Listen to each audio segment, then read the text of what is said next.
government's Homes for Ukraine site for those wanting to host a refugee is up and running with 89,000 people signing up within the first day. Housing and Community Secretary Michael Gove said the UK had a history of supporting the most vulnerable during their darkest hours. Well, Mark Waddington joins us now as the CEO of Hope and Homes for Children and has just returned from the border between Ukraine, Moldova and Romania. Mark, good afternoon. Good afternoon, Nihal. Thanks for coming on to the show, Mark.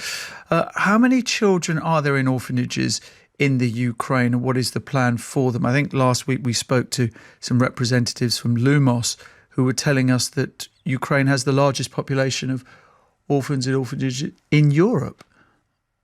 That's absolutely right. There's 100,000 children confined in the orphanage system in Ukraine alone. And here's the key thing: 92% of them are not orphans at all. They have parents, an extended family still alive.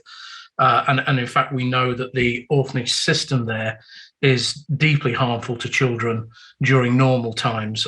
Under current circumstances, it's obviously a very, very alarming concern as it relates to their safety and well-being.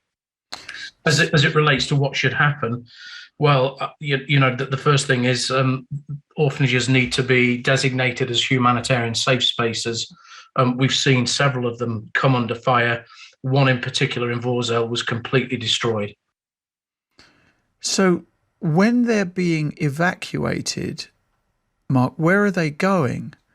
It's not quite as straightforward, is it, as a family of 2 or 3 turning up at the border and being given someone. If children are being moved en masse, what is happening to them? Well, this is the problem. Nobody can actually tell you right now that there is a tracking system in development, but it's not fully functional. The regional minister for Lviv last week, for example, was very clear that 5,000 children under the care of the regional ministry were unaccounted for. So monitoring the dispersal of these children across Ukraine and then across boundaries is deeply problematic. So not having a system to do that creates the conditions in which we have a dream for traffickers, for example. Well, that was the question I was going to ask you, Mark. Do we have any evidence to suggest that traffickers are already aware that there is an opportunity to exploit? And even saying the sentence chills me to my bones. But are we aware that they are already moving in?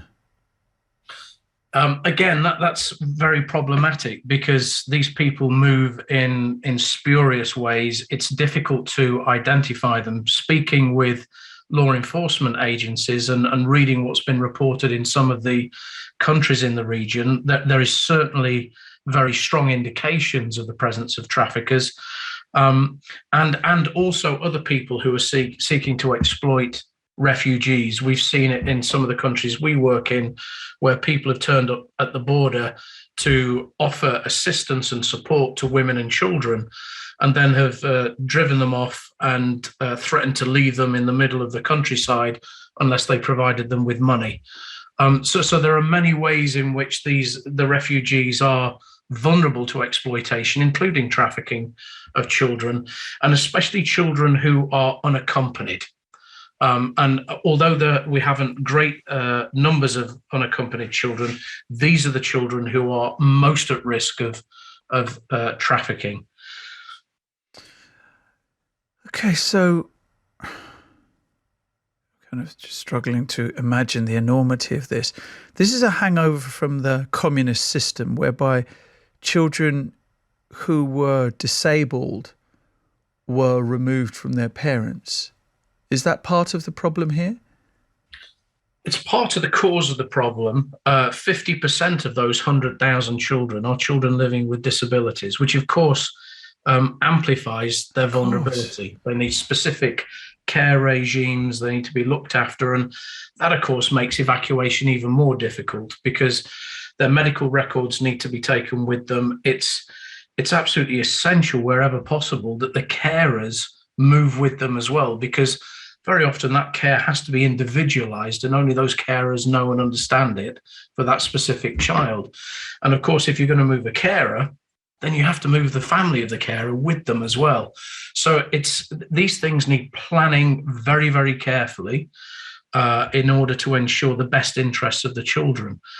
And again, it comes down to the tracking system, because when we have, let's say, an orphanage director moving with a significant number of children, those children are not given unaccompanied status, but because they're not with their families, they are very vulnerable, and particularly the children with disabilities. So when moving into host countries, that needs to be recognized and special provision given for them, and at all costs, ensuring they are not reinstitutionalized.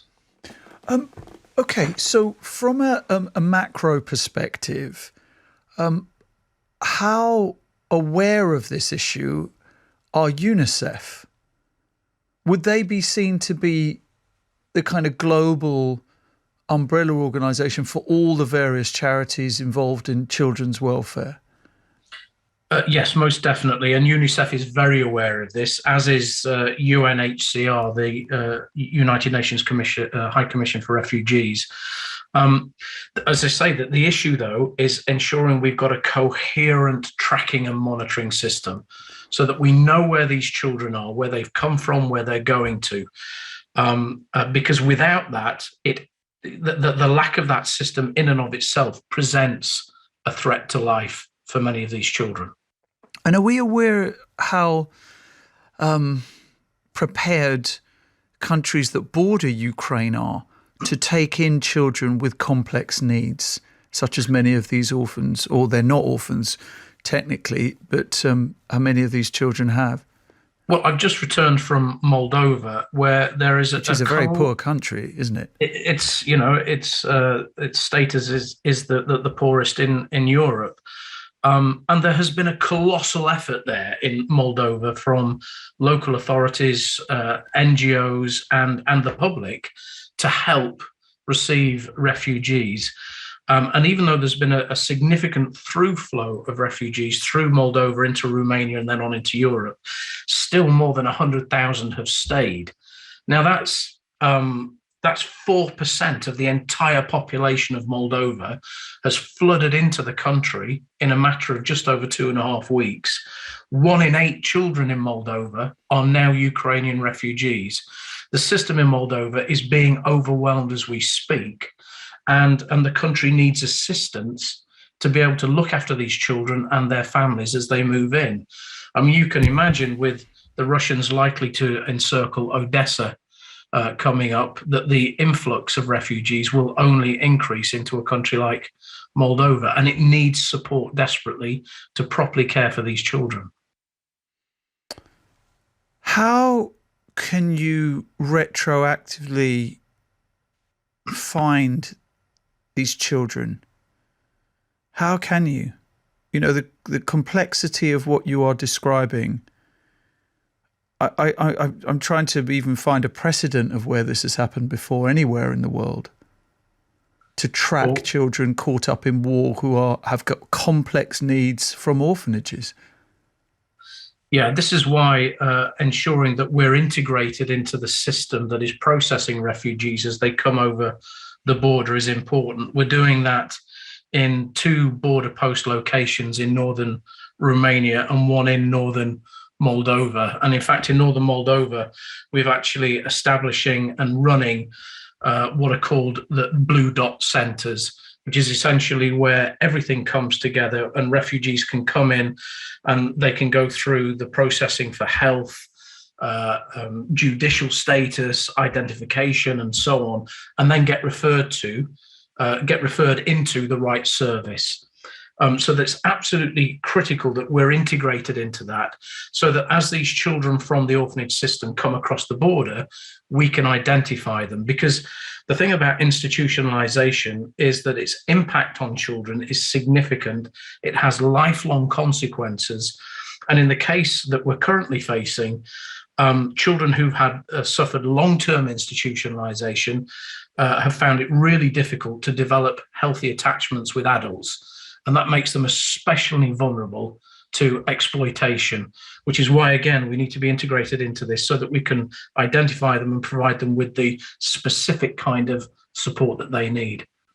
Do we have any reliable statistics as to the amount of unaccompanied children are crossing into other countries from Ukraine?